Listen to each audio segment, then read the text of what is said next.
nullify a lot of that bad impact damage.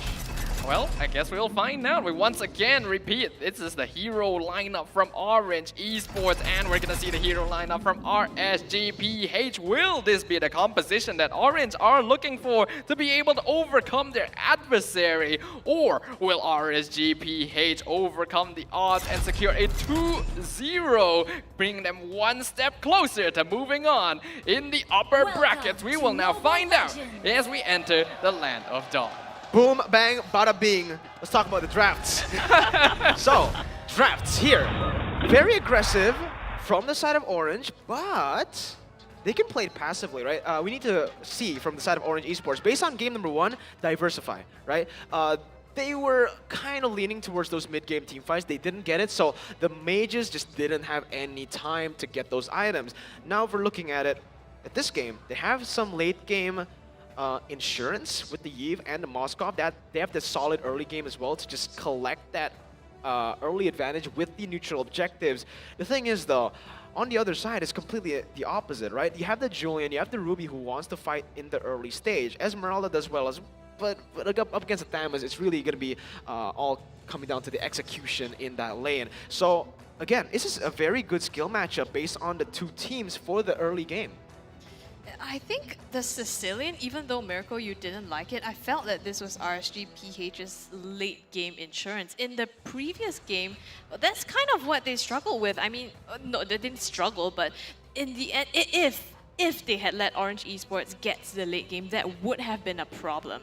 And I think maybe this is kind of a strategy to counter that. If they do get that late in the game, Sicilian would be able to help that. And in the early game, they do already have, you know, a lot of CC to be able to fight against Orange Esports. Yeah, ordinarily, you wouldn't want to draft up the Sicilian in this case, but after what RSGPH went through in game number 1, it is understandable that they want to make sure there is a little bit of late game insurance just to make sure that if Orange Esports drafted a super late game hero, they still have a way of dealing with it. Now, ordinarily, this would be very risky because they do have to play against a Fanny, they have to play against a Lolita, and Sicilian is going to be particularly vulnerable to this sort of situation. So this is a little bit of an issue of challenge from RSGPH, just saying, we can play this Sicilian, and even if you have an early game draft, we're going to be able to play safely enough. So the ball is going to be on the side of Orange Esports to really up the momentum and tempo in their favor.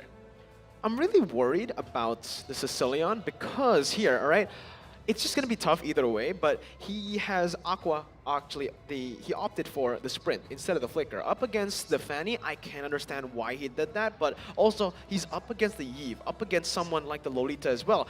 They can really punish the fact that they don't have a flicker, right? I mean, Aqua doesn't have a flicker, so it's just really easy for this Lolita, for the Yves to try to just knock on that. Just go and punish that here. Real world manipulation comboed in with the Numenon Blast, especially now. Looking at it, RSGPH has a very front to back composition. The only one who can really scramble is probably the Julian, right? Orange are going to have a better time in these team fights, in my personal opinion. It all comes down to the execution once again, but I just like Orange Esports draft better, and I really like those two risky heroes, the Fanny, the Moscow finally making its debut in MSC. Yeah, and right now I think we have kind of ironed out what we were facing and going right into the game here. Ladies and gentlemen, this is game number 2. Once again, if you've joined us, between Orange Esports and RSGPH. RSG already taking one for themselves, and right now Orange Esports contesting the jungle here of Demon Kite, but well, just a little disruption. This is exactly how Orange Esports needs to start off their game, because they know that Sicilian is going to be the mid lane for RSG, and Ruby isn't actually that strong early on. They need to up the pressure. They gotta take as much as they can away from Demon Kite to allow Gary to just take complete control over the jungle. This is where Orange Esports finds their comfort, right? When they play in the early stage, use that early game advantage to look for the snowball, and even in that topside balance, they go back in Iman. Ooh, 1 HP there. That's going to be topside as well. Light forced to flicker away, and Gary gets the orange bomb topside. First blood for Orange. They do not stop. They're hungry for more. And Demon Kite is next. Gary picks up a kill as well. This is the tempo we were talking about here, but I wasn't expecting things to go from 0 to 100 so quickly. RNG Esports in the first minute and a half is already 1k net worth ahead, picking up 2 kills, including Demon Kite, and even stealing away farm from their jungle. This is exactly the start they want to look for. Yeah, very strong by Orange Esports, and I think what we were afraid of for RSG is coming true, right? Yes, you have the CCs on the side of RSG, but at the same time, there's too much to babysit. You can't help both Aqua and Iman at the same time, and I think Orange Esports is starting to punish for that. On the bottom side, Born getting, well, they're just brawling it out at the moment, Thamus and Esmeralda, but for Nas to hold his lane so well against the Thamus, wow.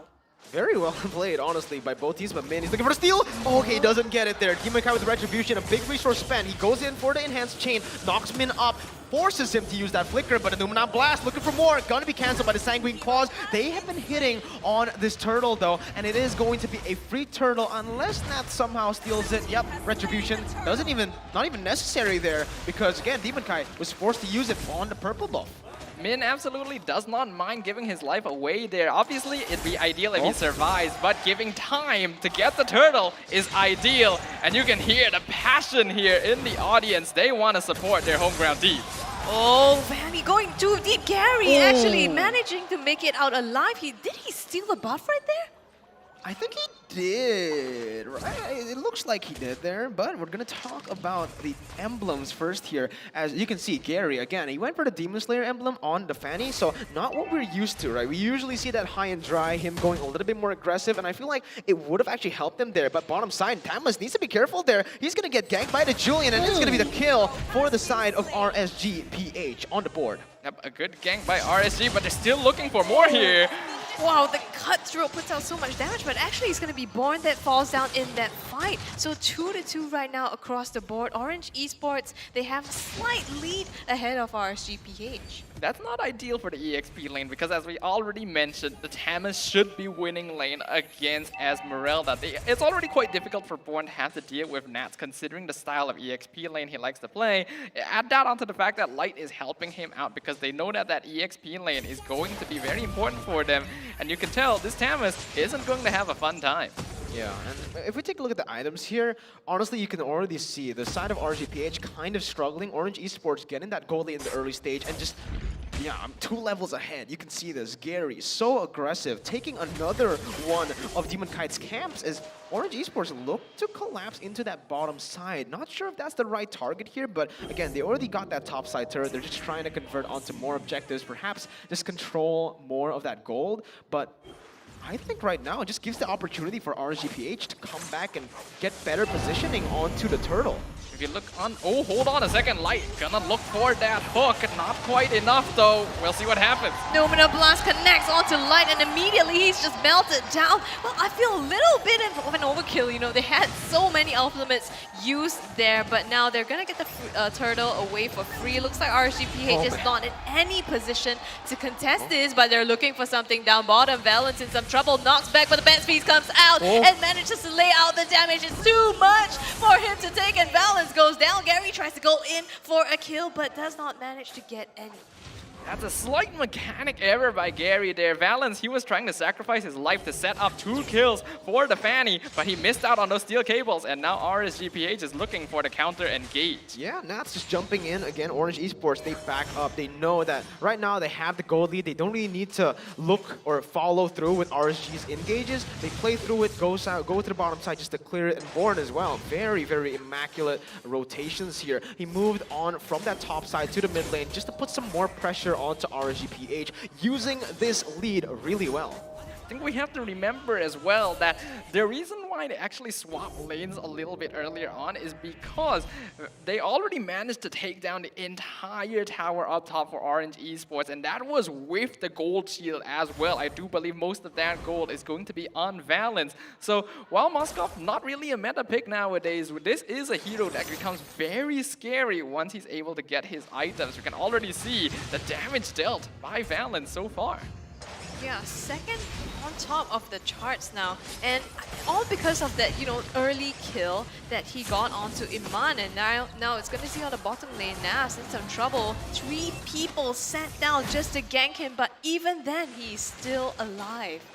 Yeah, very good again by the side of Orange Esports because again, yeah, they did not get the kill, but they popped that sprint for Nats and they got the turret, right? They ganked bottom side, not so much for the kill. Yeah, it's a bonus, I feel like, but the turret is what's important here because they perfectly timed it for the turtle. Now that bottom side is gone, they can put constant pressure on it with Hammers rotating there, and yeah, it's a free turtle. There you go. That's the macro play that they needed.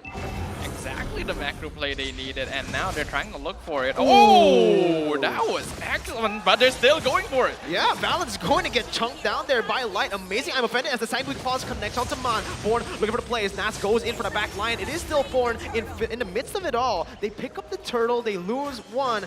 Wasn't a shutdown, so in my opinion, it's still very much worth it for the side of Orange Esports, an objective traded for a kill. Yeah, I don't think they mind that at all. Valence actually did get a very nice Spear of Misery there to escape from the RSG PH, forcing out the flicker from Light. Otherwise, that would have been a free kill without even the battle spell expended. So very worth for Orange as they're able to pick up the turtle on top of that. I think Gary would have liked to join the fight, but good discipline from RSG PH. They know the turtle is taken down. The Fanny can come to the mid lane very quickly, so they instantly make the decision to back off once they have taken the enemy marksman. At this point in the game, I mean, 7 minutes, almost 8 now. RSGPH even in kills, but Orange Esports has so much control over the map. And oh, Gary tries to go in onto Demon Kite and Light as well. He pops the cutthroat and manages to secure the kill. But all with the help of Man's real world manipulation as well. So many ultimates to secure that kill, but that's a lead. And now Nas looking for something else in the jungle here, aggressive, but decides to disengage. Finally, right, we get to see Gary's Fanny. The entire tournament, we've just been seeing it banned every single time. Once it's open, they're just so confident. They went for the first pick, and it is really working now. 2-0 and 0. He's 2 levels above of Demon Kite, and you can see the whole team just clicks now that they have the lead. Born as well, positioning right in front of Iman just now to nullify that render damage. Yeah, we're seeing a very different Orange, and now they're engaging onto Aqua. Oh, he melts down. You blink and you miss it. He's just obliterated right now. Orange Esports try to press on their lead. Nibiru's passion from Iman puts out the damage, but instead, it's going to be the burst back onto him. The counter engages comes in. Orange Esports, they're looking for more, looking for Nas, but they don't need it. Now they have the advantage to press even more, either on objectives, on the jungle camps, on the coming Lord.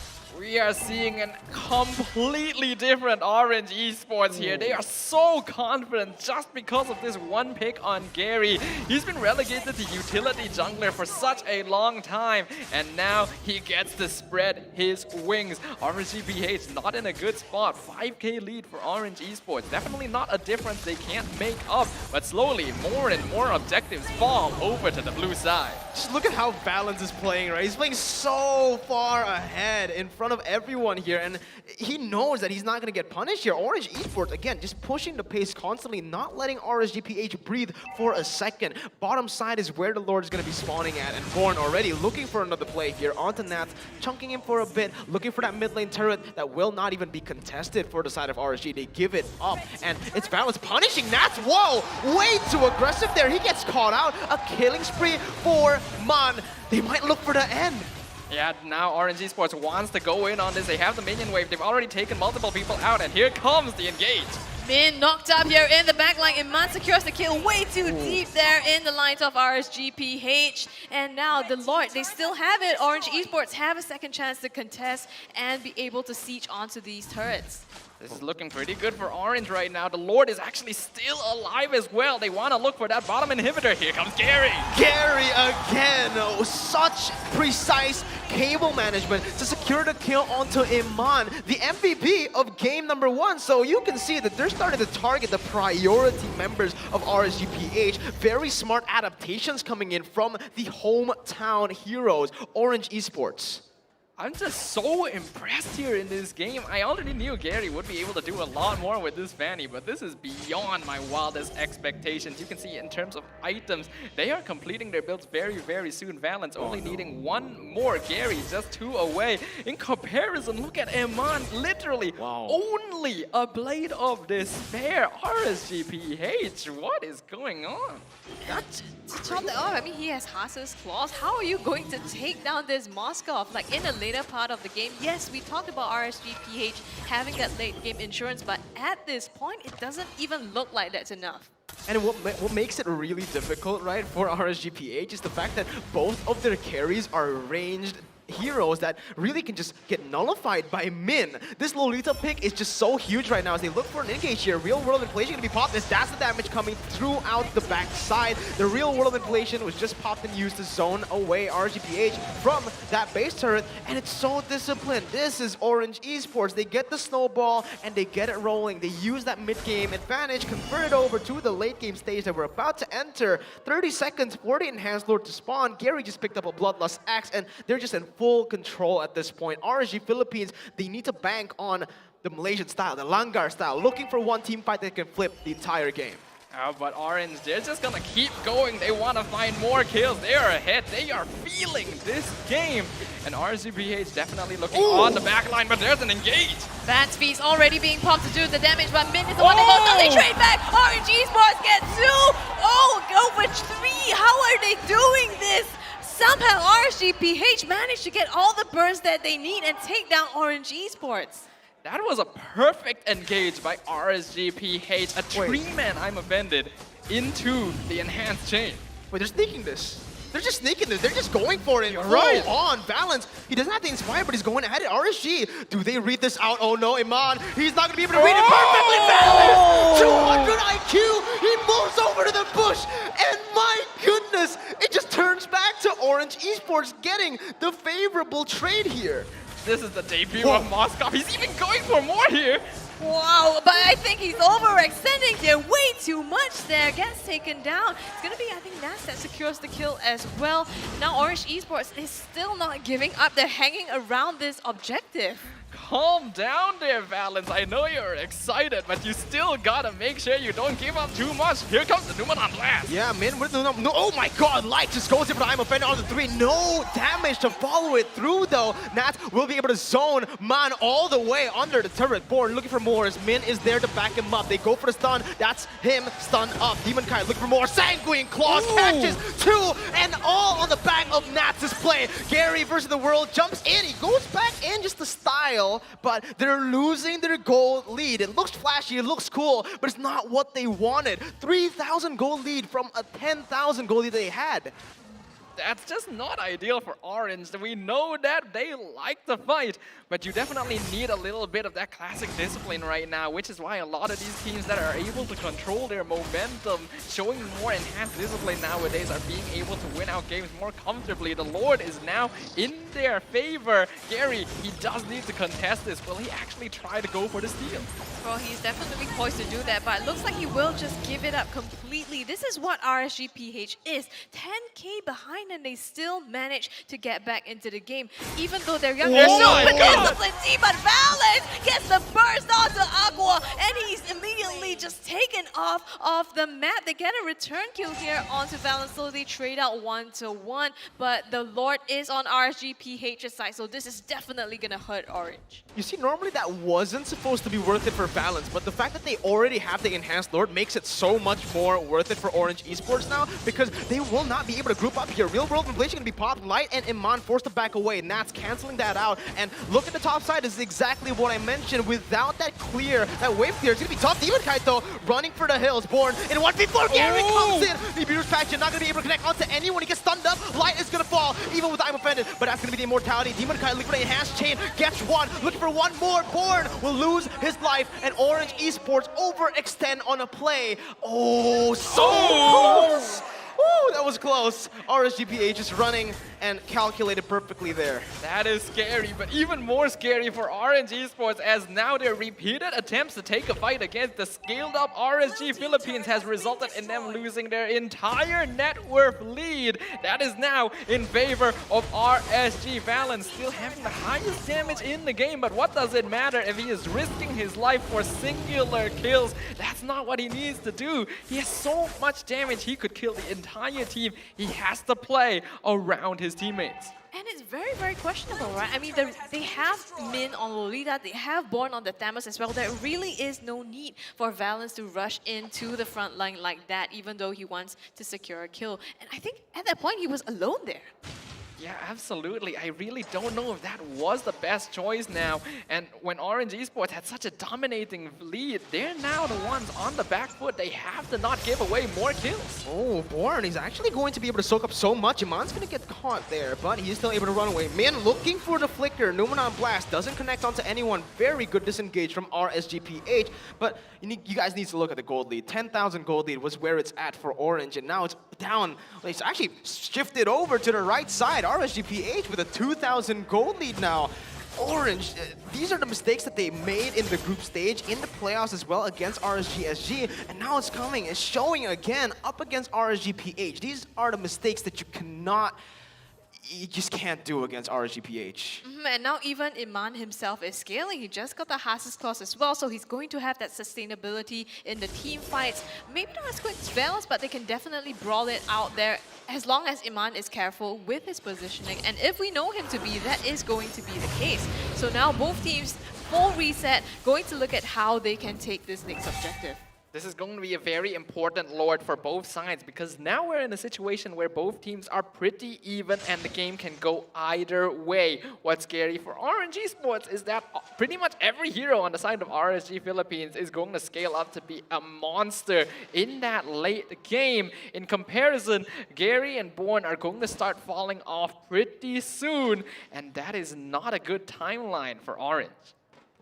At this point, it's going to be really tough because, again, we mentioned that a late game, right?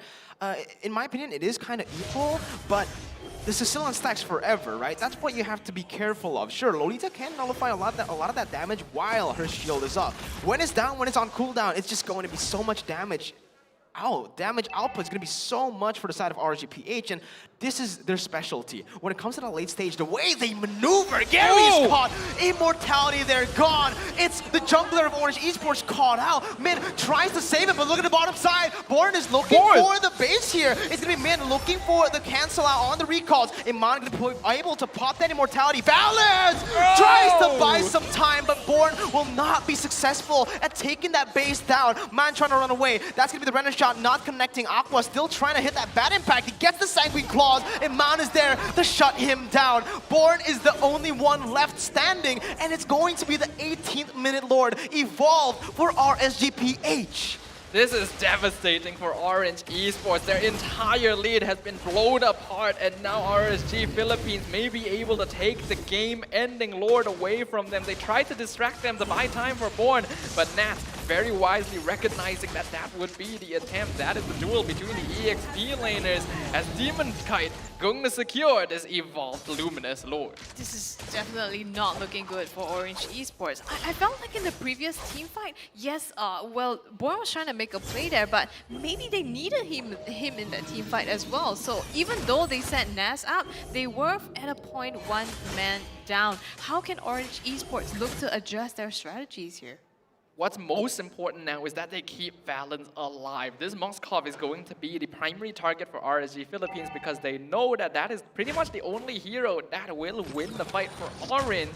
It's going to come down to how well they can distract the backline, and that's a very difficult thing to do because we recognize that RSG Philippines, their target identification in these chaotic team fights is very impressive. You can just feel the shift in tempo, the shift in atmosphere as well here. Orange Esports, they were the ones just popping off, looking for team fights here and there. Now it's RSGPH's turn, right? They're going to use this lead really well currently with the waves all managed properly, but actually it might have been a miscalculation here as they did not time it properly. Min and Valens will be able to take out the Evolved Lord up top.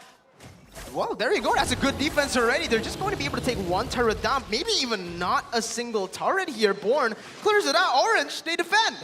It's just back to 0 again. I think both teams now recognizing that they need to play a little bit safer. I'm liking that now Orange Esports are toning down a little bit. They were definitely riding the adrenaline a little bit of that early game victory, and that's what put them in this situation in the first place. I definitely think that this defensive position is what they need to play around now. Find the perfect engage. You can't just run at them anymore.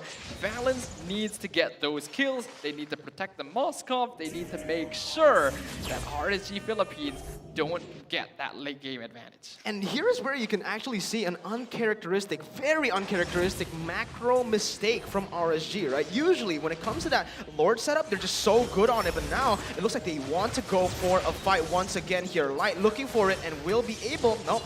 That's a flicker from Min to disengage.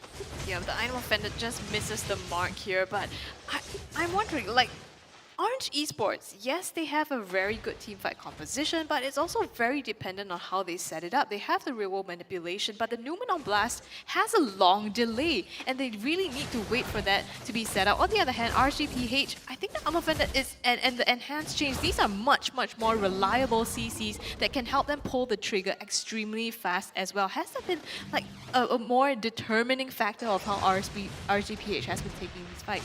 I do think so. Being able to use your big CC abilities on a much shorter timer in comparison to Orange Esports allows RSG Philippines to take control of the team fight a lot earlier on. But Orange, they actually do have a tool to be able to deal with this. Gary has a lot of mobility. If his mechanics are on point, he can actually force RSG Philippines into a situation where they have to waste these abilities, and that is when they want to engage. I don't know if this is a mistake here. They're going to look for the play, the cross-map play, as Valence puts his ultimate on to that top side where, okay, the Lord is still at almost full HP, basically. So Orange Esports were trying to look for a pick down below, and that's, I think, it's just way too tanky. Sure, he can be bursted down by Valence, but only if he's standing still. Definitely not going to be just standing still there for Valence to use him as a target practice, but Orange Esports and RSG Philippines right now are just completely toning this game down. This is a complete 180 from what we saw in the first 10 minutes of the game. Now, not much is happening. Both teams dancing around the Lord Pit, finding that one opportunity, because just as much as Orange wants to waste cooldowns on RSG wants to do the same on Orange. They recognize that Valence still has enough damage to take them down and aren't willing to go for those risky plays. Yeah, and you can see both teams are just really disciplined at the moment. Like we said, there was a previous high of, you know, all the engages, the early game lead that Orange Esports had. But right now, it's just stale tension in the air as both teams, they know that this could be the make or break. They don't want to fully commit to the fight yet. The silence is palpable, not just on the Land of Dawn, but here in the live hall as well. I'm pretty sure everyone in the audience is just holding their breath, sitting on the edge of their seats, wondering how this game is going to end, because I don't think anyone would have expected this kind of turnaround, but well, it's RSG Philippines. Just look at how smart, though, how intelligent RSGPH are playing this. Nats especially, he's just always waiting for Moskov, for Valence to push it in. Now that he sees Gary there, he doesn't overpush. He knows that something fishy is going on here. They haven't seen Valence for such a long time, so look at what he's doing. He's just waiting for the minion waves again, and he is never overextending, never overpushing. He's positioning really, really well here, and because of that, Orange Esports, they're not able to do anything on the map. Sure, they're like chunking the Lord little by little, but it's going to be always resetted here because, again, they know that they are at a numbers disadvantage. Look at it again. This might be dangerous. Nats, he let go of that bottom side. Bot's gonna get caught, but look at Valence. He's looking for the end here. Nats instantly moving back. Demon Kite on the Lord, but this is gonna be very, very risky for the side of Orange Esports. They just lost one. Two members down below. Falling Salmon there from the side of Esmeralda as Gary comes to try to help him out. He goes in onto Nats. Valence forced to back away as Gary as well will disengage. One man disadvantage. RSGPH looking for more. Valence looking for the knockback. Doesn't get the stun. Nats taken low. Gary jumping to Aqua, but not getting the kill. Valence caught, Light jumping in, looking for more. Valence gonna be caught on the falling side, and I'm offended. The enhanced chain connects onto 2, and there you have it. Valence has just gone down. Min will surely fall next. He goes in for the Numenon Flash, trying to look for compensation desperately, but Min will fall. His immortality will be popped, and this is where RGPH need to look for the Lord. That's a mistake from Orange there, and after waiting and playing safely for so long, they had a plan there. They wanted to allow Valence to split push, but Man getting caught out basically said for RSG, it is go time. Now it is a 2v5. RSG want to take this Lord away. Yeah, well, I don't know if Gary's going to try to pull a steal over here. He does have the Retribution up as well, and the Lord is slowly being chunked down. Doesn't look like he's going to make a play, so they're just going to give this Lord completely for free to RSGPH. And now Orange Esports is again on them to be able to defend this. This time RSG need to make use of the Lord. What's important to note is that they actually went for the Lord instead of trying to push any further because they want to play it safe. But this does give a lot of time. Valence and Min will be up for this Lord defense. And we saw previously, Orange were able to take it out without too much issue. But this time, the lanes are synchronized. And again, can I just emphasize on how good of a macro read that was from RSGPH? They noticed that Valence was just looking for it. Nat's instantly moving back, and Gary as well getting caught in the rotation. Oh, wait a minute. Gary actually jumping in onto 2. Yeah, will be forced to back away. They're going onto that top side. And again, this is a very uncharacteristic move from RSGPH. They're not moving with the Lord. They're trying to look for turrets elsewhere. And that's Light jumps in, and that's the collapse. Railroad inflation going to be popped. The Omen blast onto 4! And this is the moment. This is where Orange Esports can flip the fight, but no, the damage is just not there without Valence. Another enhanced chain. Born and Min taken down. Gary jumping in with the damage, but Iman with the Wind of Nature still surviving. Min trying to deal more. I mean, Man here with the enhanced chain coming in. He's gonna be knocked up. They look for more as Gary jumps in, but he gets sniped down. The cable management on point. Iman trying to catch him in the air. Looking for the base now. Iman with the Nibiru going in. Gary with the defense. Once again, he goes to the cable. Iman respawns with immortality. It will not be enough. Orange will lose as RSG come back to secure match point. Against all the odds, RSG Philippines were able to bring the game to a complete 180, and that early game momentum that Orange Esports were able to gain for themselves mattered nothing once that late game scaling came into play. After so long that